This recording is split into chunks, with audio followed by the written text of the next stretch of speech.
Okay, cool. Hi everyone. Like Sarah said, I'm Calli and I'm the CEO and founder of a boutique social media firm called Something Social. First of all, I'm just so honored to be here and speak to all of you today. I think this morning's panels were awesome and started to give a really good idea of how you really break into the industry that you love and that you're interested in and that you want to be in. And so I'll give you just a little bit of how I got into social media and then what that really means to have a social media firm and to start working with brands. So I went to USC and I had no idea what I wanted to do. I majored in communication, but was kind of interested in a lot of different fields. And I graduated 2 years ago and still wasn't quite sure what industry I wanted to get into. I loved fashion, but I also loved fitness, and I loved beauty, but I also loved health and wellness. And so I kind of had like a lot of different areas, like I'm sure some of you do, and I didn't really know how to like tap into working with all of these different industries.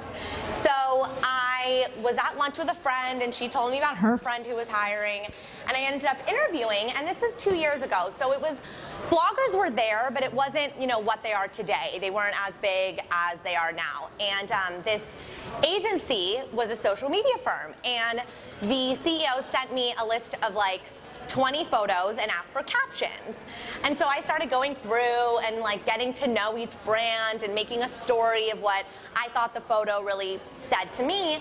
And I ended up working for this agency. And as I started getting to know each of the brands that we were working with and trying to figure out how to really put them into the social space, what I realized that I was doing was really brand management. So when you think about it, social media is kind of telling your story, and so I went out and I started my own company, and it happened. I mean, I know someone in the panel was like, things don't really just happen, this kind of just happened. A spin studio actually that I had been going to for 2 years was looking to start upping their social game, and I kind of jumped on the opportunity, and that was when I realized that I could really do what I loved and was working with all of these different brands. So I started with a spin studio and doing fitness, and then shortly thereafter I started working with Blushington and doing makeup.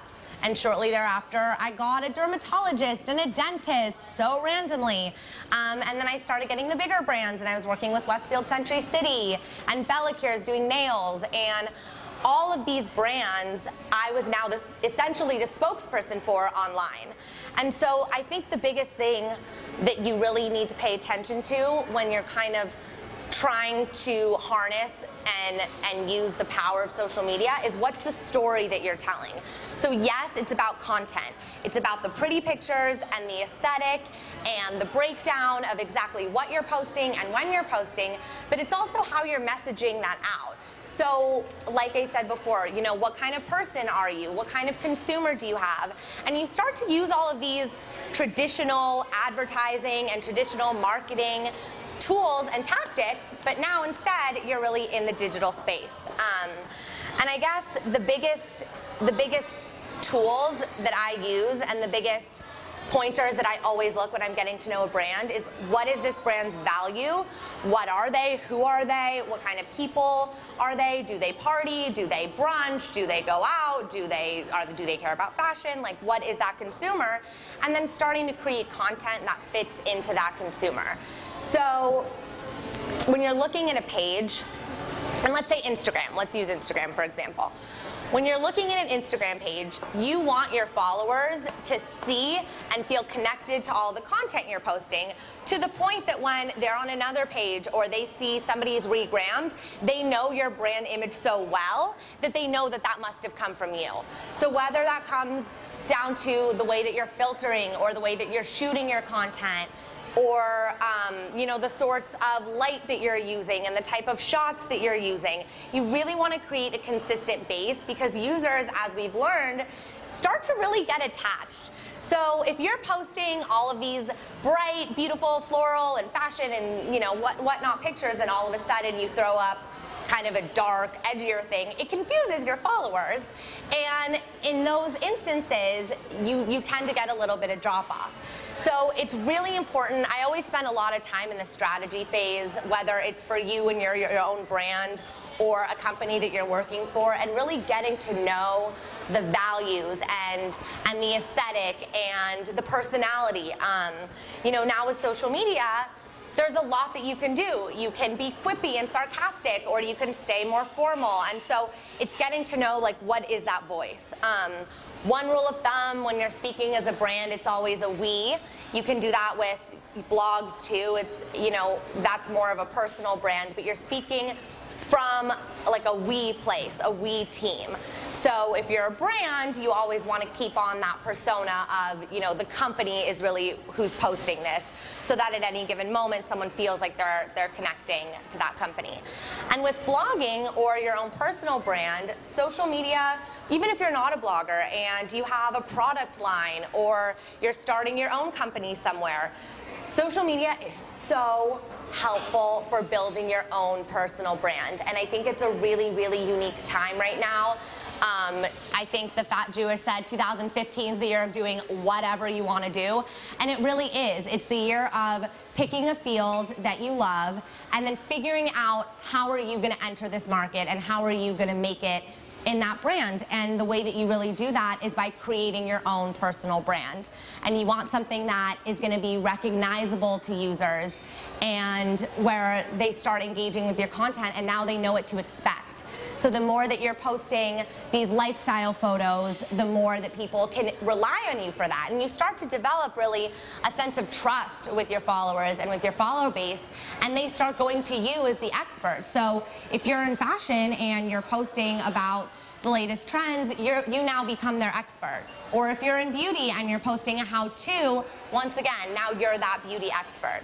And so what, I guess, cultivating and curating content, what you're really, really trying to focus on is what is going to make me useful to my followers? Like, why do they care? Why is somebody going to my page? And it's because you're setting the bar in some way. You're giving some sort of tools, whether it's tips and tricks, whether it's pretty content, you're disseminating some sort of information that that follower base is interested in and wants to know about. And that's pretty much, I mean, the other aspect of social media, fun for everyone, is that it's 24/7 and it never stops. And so, for example, I was on vacation with my family a few months back and everyone is tanning and I'm like up and at 'em taking every photo I possibly can. I'm logging in at 5 in the morning liking photos. No one's allowed to eat until all of the food has been taken. It's just, it starts to become kind of like a 24/7 thing. And you know, if you're interested in captions and stepping that game up, start a sticky note. Every time something funny comes to you or you see something on another page that like kind of rings true for you, write it down, because you'll never know when you're then at that restaurant and the funniest pun comes up and now you have one to work with. A lot of the times the caption comes before the photo. But that's kind of my framework and how I think when I'm getting to know each brand. It's really, who is this person? What are they about? Who are their follower base, and then how do I create a consistent, easy to use, enjoyable, pretty page that people can really connect with. So that's kind of my whole thing, and I would love to hear from any of you if you have any questions or yeah, want to know more about any aspect of social media. Go for it. Yeah. So the question was if there's anything I wouldn't do. I'm super OCD. So when it comes to photos, like my biggest pet peeve is blurry. I can't handle a blurry photo, and your followers don't want to see a blurry photo either. So it really comes down to aesthetic and making sure that if you're posting something that it's post-worthy. So definitely no blurry images would be a big one. And also, let's see, what else would I not do? Do you always do a hashtag? Hashtags, great question, because they vary from platform to platform. Right. So here's the thing about hashtags, and this is going to go with your question. The thing about hashtags is they are very useful. People tend to find your content the more you're hashtagging. And I think we heard in the last panel, someone mentioned the more hashtags you have, the more your content is exposed. But they're not the most aesthetically pleasing. So to me, if you're working to build the value and the aesthetic of your brand, and you really have kind of like a classy and a chic look to yourself, there's nothing cheesier, in my opinion, than having a paragraph of hashtags. It doesn't look good, it's not aesthetically pleasing, and people at this point know what you're doing. So for hashtag use, I would say, like, personally, 5 to 6 is like the max that I would put on any photo. Instagram only, not Facebook. Correct. Yeah, that's a great question. It was about posts per day. I think it comes down to your follower base. For my brands, don't go above 3 posts per day, but I know that a lot of bloggers have to post more frequently than that, especially when there's, are you talking about Instagram? Yeah, so he's talking about Instagram. Trial and error it a little bit. See what your followers are responding to. If you're posting a 5th and a 6th photo in every day and you're seeing your likes or your comments dramatically decrease, probably tone it back a little bit.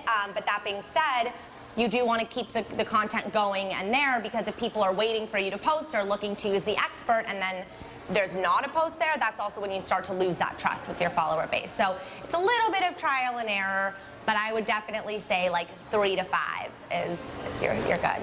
Yeah. Hi, are there any social media managing platforms that you recommend? Yeah, social media managing platforms. Hootsuite is a big one that I use very often. With Hootsuite, you can schedule all of your tweets, and you can also schedule your Facebook posts, so you can have everything in one place. Another nice thing about Hootsuite is you can add all of your feeds. So theoretically, you could just be logged into that dashboard, and you can see your app mentions, your direct messages, you can see, and then you can also see all of your schedules. So that's a really great one that I always use. Yeah. Yeah. You start a brand. Do you keep the brand and your personal life in the same account or separate? That's a great question. It was about, if you're starting a brand, do you keep your brand and your personal life in the same account? So if you're working and you're not Talking about blogging, we're talking about like just your own brand, absolutely keep them separate. I think one of the things that often happens, like I was saying, when you're trying to build that trust as a brand and your followers are following you because you have this amazing product, or The expert in this field, or you have some sort of expertise and it's this brand, if all of a sudden you throw up a photo from like your cousin's wedding, people get confused and they're not used to engaging with that material. So I would absolutely say, if you're working to launch your own brand, that brand needs to be its own account, because you're really speaking to a different consumer. So your cousins and your family and all the people who follow you on your personal account are looking for a different sort of content than all of the people that you're trying to reach as your brand. And that's also where it comes down to the I and the we. So if you're managing your brand and you have them both in the same place, some captions you're using an I had so much fun here, other captions you're saying we can't wait to announce our latest product, and it gets a little messy and you lose that sort of consistency. But you also want to treat yourself as your own brand. So even on your personal account, you now start paying more attention to, what am I posting? If it's the middle of the day, am I supposed to be working, or can I be out? Or establishing a level of trust with your followers even on your personal account. Yeah. Go for it. Yeah. Okay, so I used to do social media for husband's brand. Okay. So we hired a PR firm, just put like the voice is not matched. Do you have tips on how to do that? You obviously want to report Yeah. to be authentic, because we're only two people, so we really Right. and I'm not. It's actually not field, so it would be better to pass it off as Right. So she was saying her husband's brand she was running, and then they hired a PR firm to do it. And one of the things I spoke to earlier was the voice, and she was saying that this PR firm isn't capturing the voice of the brand that she would like to be putting out there, and what do you do with that? A lot of it comes down to really who is running it.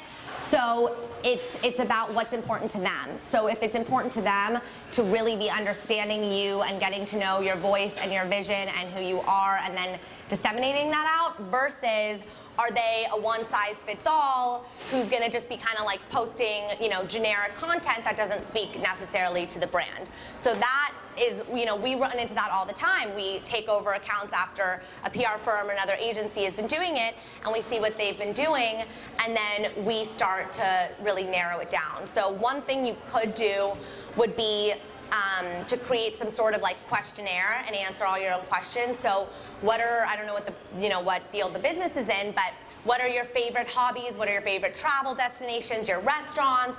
Who are your idols? Who are your favorite historic figures? What did you want to be when you grow up? Like all of these really personal questions that could maybe help them understand you or your husband or the brand a little bit better, and then speak to that. Examples are always helpful, so whether they're, feedback is super important, so if they're responsive to that, maybe showing them 5 examples of truly what you don't like, and then showing 5 examples of another brand and what they've been doing and why you do like that. The interesting thing about social right now is no one's really setting the standard. Everyone's just kind of doing what they want to do. And so when it comes to a PR firm who might be the best top PR firm that ever existed and they've been killing it for 40 years, well, social media is new to them. They don't know what they're doing. So it's kind of like a process for them to really understand who you are and how they can best serve you now in this new digital space when they've been used to working in PR, which really is kind of a different thing. Yeah. This might be a stupid question. No stupid questions. From your experience, for example, we have pictures on Instagram that are getting 1,000 likes. Let's throw that number out there. But we want them to go from our Instagram to our website.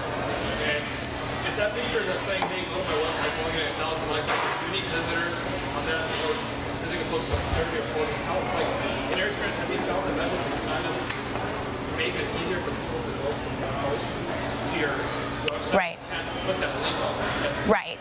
So one tactic, of course, is that you cannot change, we were talking about getting people from Instagram over to your website. You can't change, you can't let people click on the link in the caption, but you can in the bio. So one thing that you see people do all the time, and brands do a lot, is say, click the link in profile for X, Y, and Z, and then that little link that you put in your bio, you can change that. And you can track the analytics on that either through like a Bitly sort of system or Google Analytics, and you can actually see if that's been working. We tested that with a few of our brands. They wanted to do, let's say, gift card sales. So we started changing the link in the bio to the link to buy gift cards and seeing, what that traffic was like. The only problem there is that oftentimes, let's say someone's scrolling through their feed and they see something that you posted and you say it's on the website now. A lot of times, people are just going to go to their computers or open up Safari on their phones, and they're not going to go back to your bio and click that link. So sometimes the analytics on there won't match up, but you can, of course, see the referral traffic.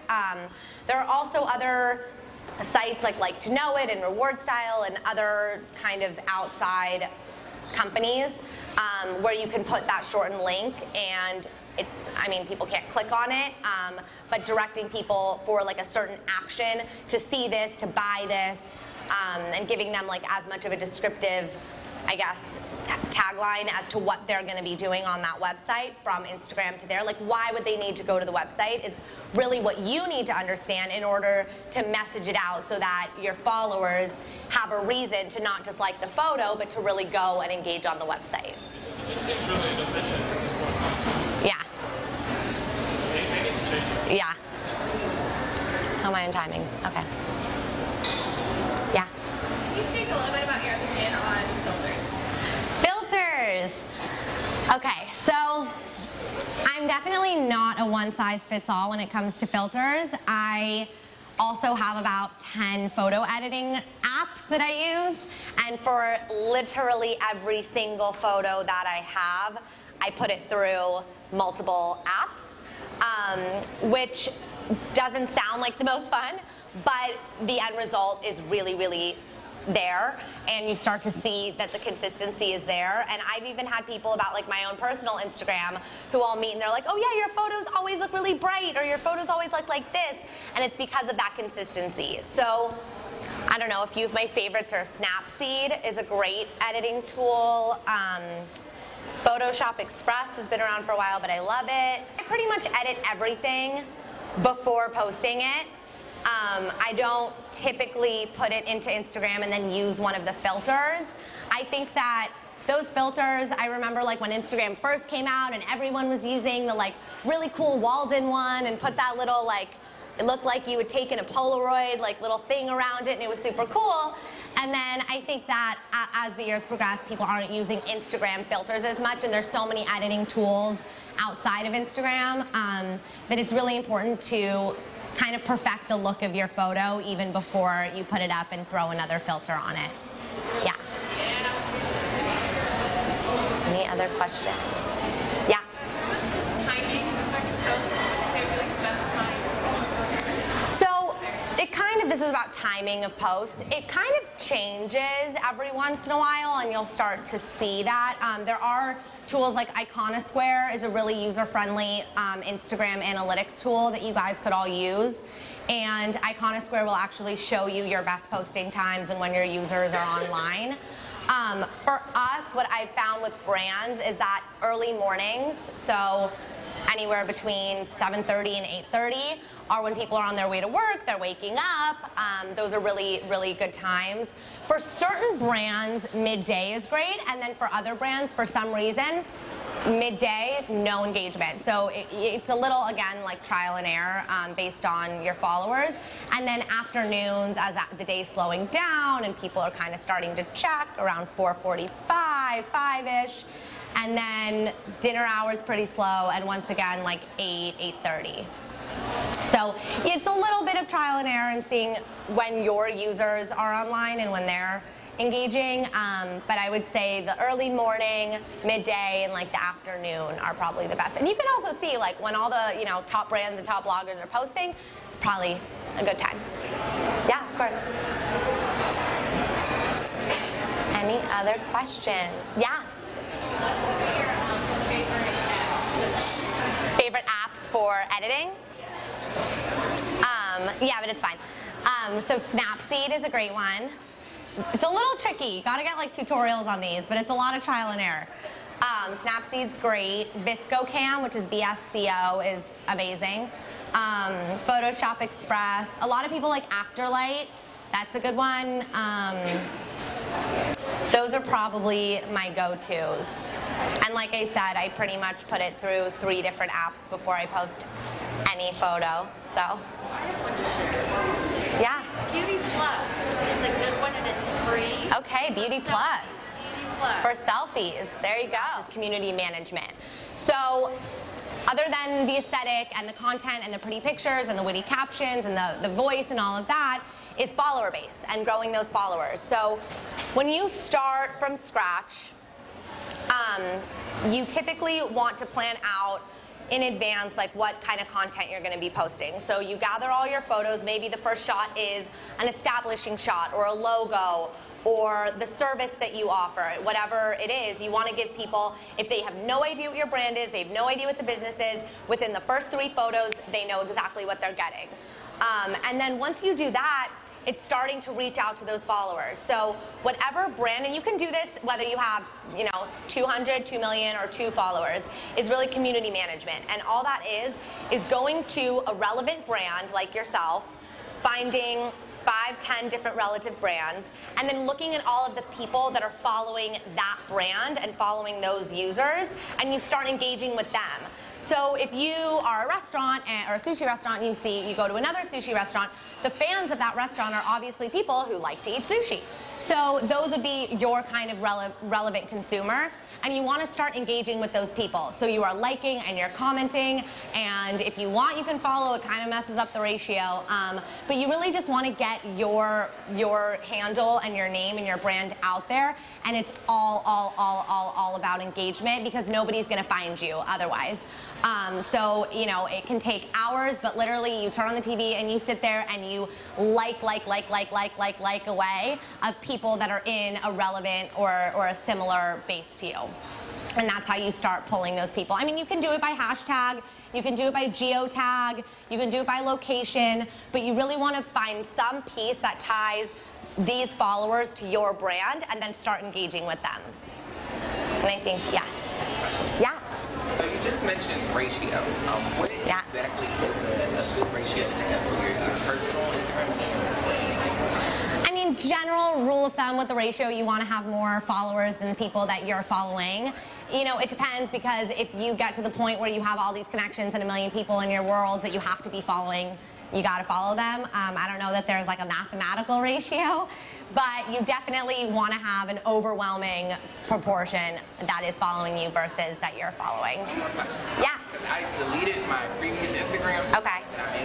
So is it socially acceptable to kind of be on the same level of followers that you're following, or is that? It's socially acceptable, but you lose a little cool factor. You lose a little bit of the cool factor, because yeah, you do. Yeah, I feel like I'm at Sorry, this was for people who, if you have the same ratio of followers to people who follow you, if your follower ratio, you want to have more people following you to kind of get that like cool factor. But don't buy followers because they won't engage with you. That's like the biggest mistake, is when you see someone with like 300,000 followers and like 20 likes. You can tell. I think we have time for like one more. We're good? All right, thank you so much. Hey guys, thanks for watching, and so glad that you're here. You could just take a moment and subscribe to our channel. You can do it by clicking here, or wherever that subscribe button is. Just click it. You'll get everything directly sent to you, first to know of all things Simply Stylist. Thank you so much, and if you don't, this dog is coming after you.